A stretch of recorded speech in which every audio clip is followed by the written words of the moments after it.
En el nombre del Padre, y del Hijo, y del Espíritu Santo. Amén.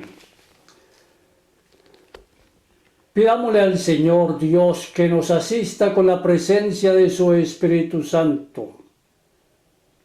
Es Él quien nos fortalece en la fe y en el camino con el Señor. Celebra hoy la Iglesia la cátedra de San Pedro.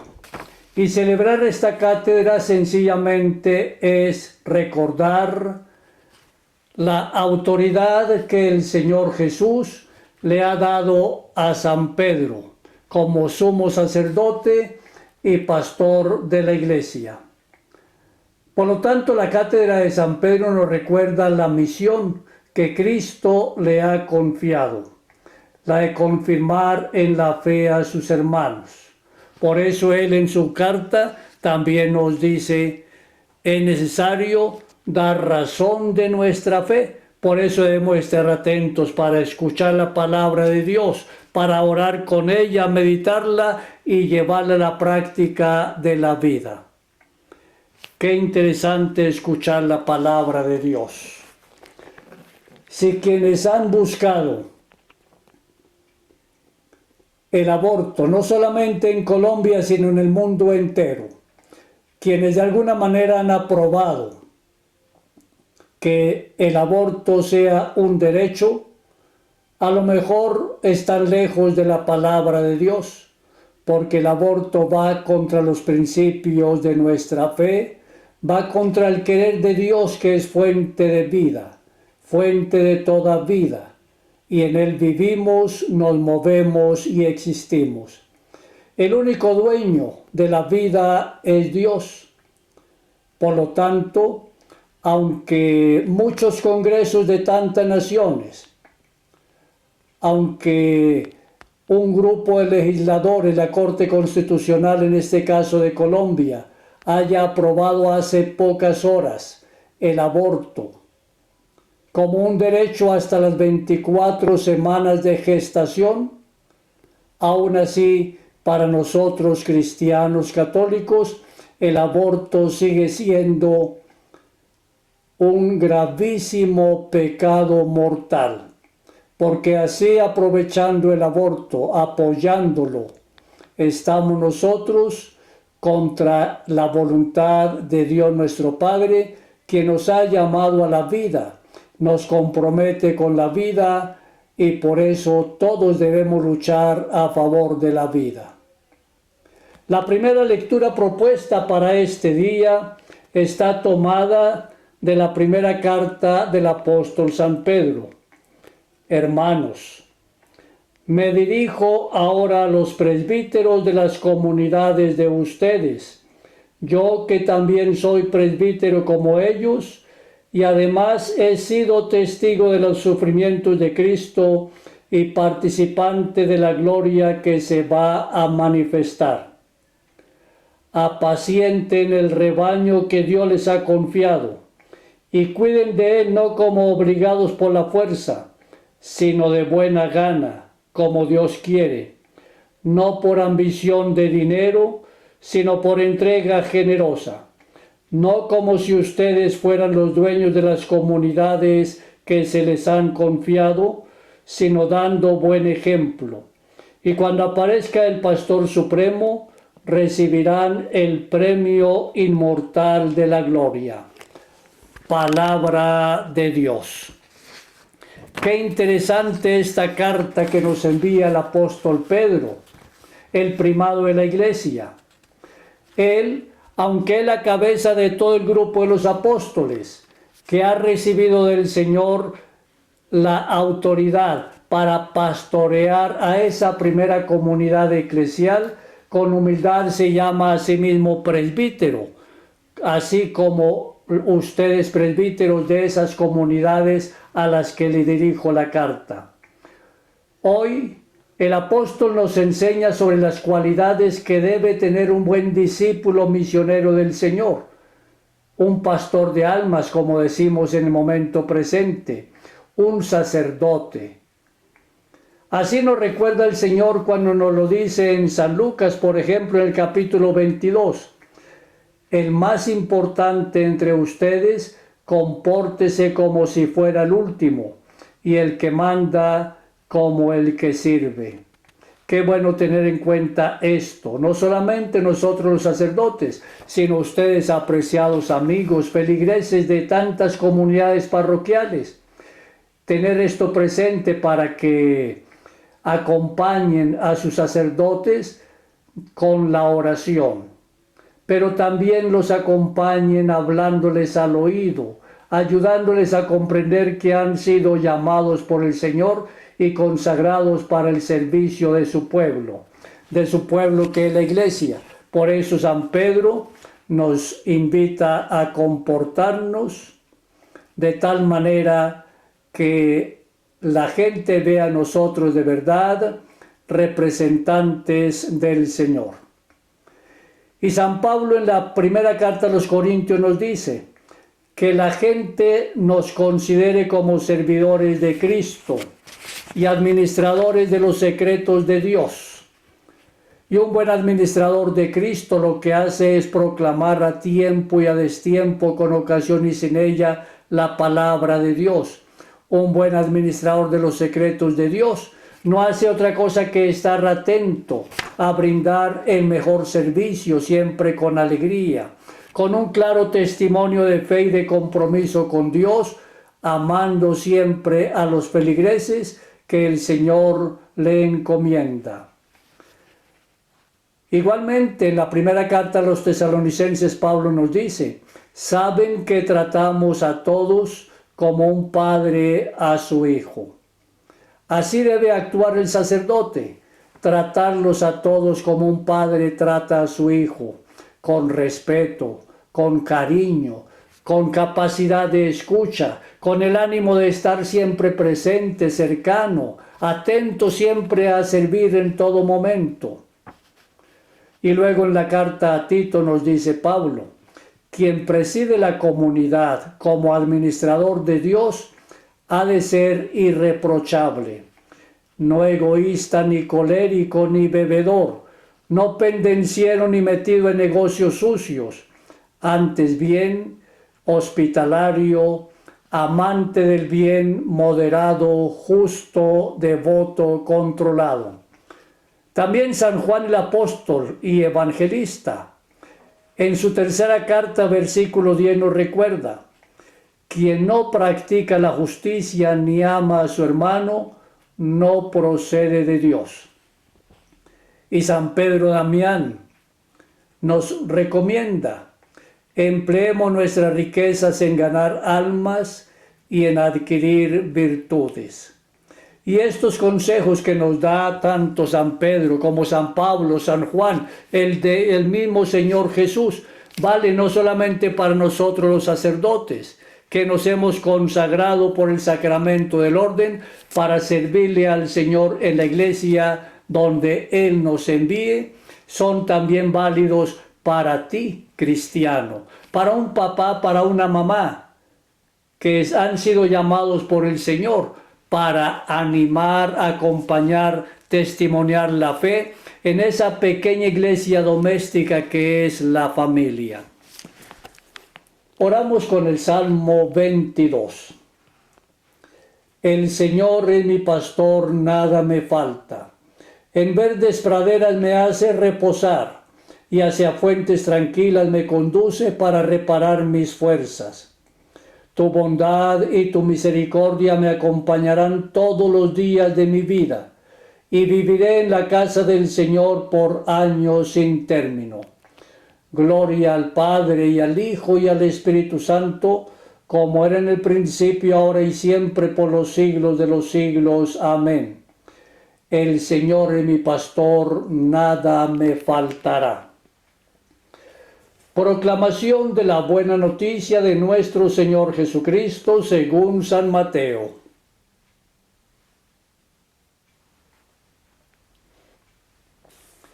En aquel tiempo, cuando llegó Jesús a la región de Cesarea de Filipo, hizo esta pregunta a sus discípulos: ¿quién dice la gente que es el Hijo del Hombre? Ellos le respondieron, unos dicen que eres Juan el Bautista, otros que Elías, otros que Jeremías o alguno de los profetas. Luego les preguntó, ¿y ustedes quién dicen que soy yo? Simón Pedro tomó la palabra y le dijo, tú eres el Mesías, el Hijo de Dios vivo. Jesús le dijo entonces, dichoso tú, Simón, hijo de Juan, porque esto no te lo ha revelado ningún hombre, sino mi Padre que está en los cielos. Y yo te digo a ti que tú eres Pedro, y sobre esta piedra edificaré mi iglesia. Los poderes del infierno no prevalecerán sobre ella. Yo te daré las llaves del reino de los cielos. Todo lo que ates en la tierra quedará atado en el cielo, y todo lo que desates en la tierra quedará desatado en el cielo. Palabra del Señor. Hermosísimo texto. San Mateo, en los capítulos 16 y 18, nos presenta al Señor Jesús, quien está dedicado a la formación de la comunidad de los discípulos, a quienes luego los llamará apóstoles. El discípulo es aquella persona que está siempre atenta a escuchar y a ver al maestro para aprender de él. Por eso el Señor primero busca un buen grupo de discípulos, y de todos esos discípulos llama a 12, y a los 12 los comienza a llamar apóstoles. El discípulo está atento a aprender de su maestro, y el apóstol significa que ya ha aprendido de su maestro, que tiene una experiencia tomada desde él y es enviado en misión al Señor para hacer lo mismo que el maestro ha hecho. Por eso el Señor los envía al final. Vayan por todo el mundo y anuncien lo que yo les he enseñado. De tal manera que los apóstoles enviados por el Señor han sido formados. Y con esta actividad de formación concluye con la confesión de Pedro y la transfiguración del Señor. Escenas que nos invitan a mirar la experiencia de la resurrección del Señor. El nombre de Pedro significa piedra. Él llamaba Simón, pero el Señor le cambia el nombre de Simón por Pedro. Pedro significa piedra. Es como lo dice su nombre, el primer fundamento de la iglesia de Jesucristo, edificados sobre el cimiento de los apóstoles, con Cristo Jesús como piedra angular. El Señor es la piedra central de la construcción y Pedro es la piedra dejada por el Señor para que en torno a él se edifique la iglesia. La iglesia una y única. Tú eres Pedro y sobre esta piedra edificaré mi iglesia, así en singular como lo ha dicho el Señor. Y los poderes del infierno no podrán nunca destruirla.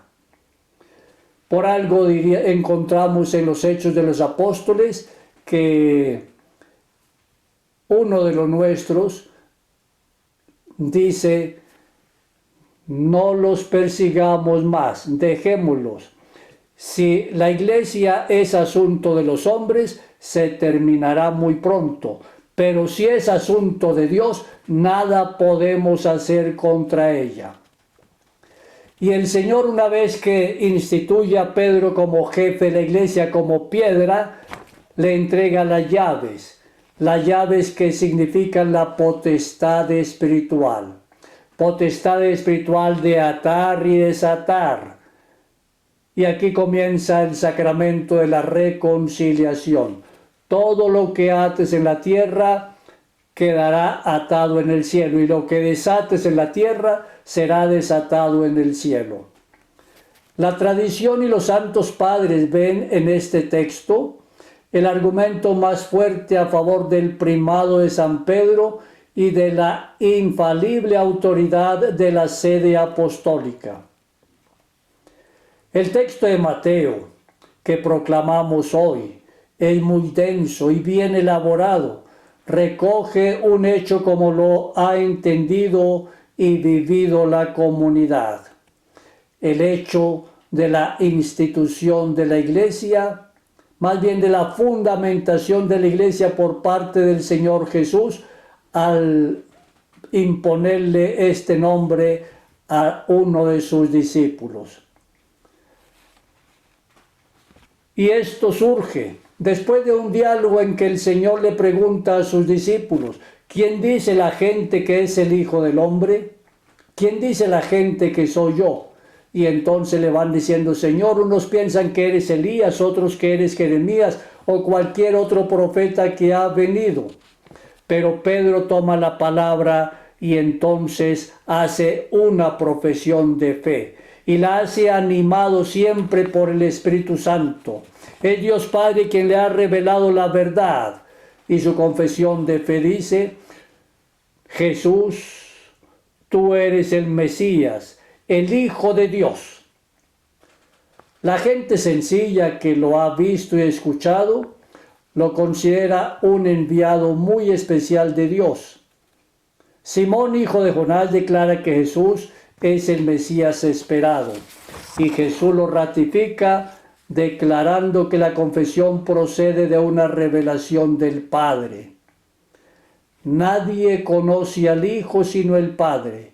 Nadie conoce al Padre sino el Hijo, y aquel a quien el Hijo decida revelárselo. Jesús decidió revelarse frente a sus apóstoles. Allí en la transfiguración se le reveló a Pedro, que estaba presente acompañado de otros 2 compañeros. Y ahora es el mismo Padre quien le sigue revelando a Pedro la identidad de su propio Hijo. Jesús le revela a Pedro su nueva condición, su misión. Tú eres Pedro, y sobre esta piedra edificaré mi iglesia. El griego Petros designa una piedra, algo que se puede agarrar y arrojar, mientras que Petra designa un sillar o la peña o roca donde se asienta un edificio. De tal manera que Petros es la roca sobre la que se asienta el edificio de la iglesia, fundamentado por el Señor Jesús. Pero tengamos en cuenta que en este caso el edificio no es ese hermoso templo en el que nos reunimos domingo a domingo para la celebración eucarística, sino que es el edificio de la iglesia, o sea, la asamblea total de todos nosotros, que creemos en el Señor, que hemos celebrado el sacramento del bautismo y celebramos también los otros 6 sacramentos, que nos reunimos con frecuencia para celebrarlos, que damos testimonio de él en el mundo entero. La iglesia somos nosotros que aceptamos la fe y decidimos caminar de su mano. La nueva comunidad, mi iglesia, es propiedad de Jesús, Dios con nosotros, y Pedro tiene en ella una función central.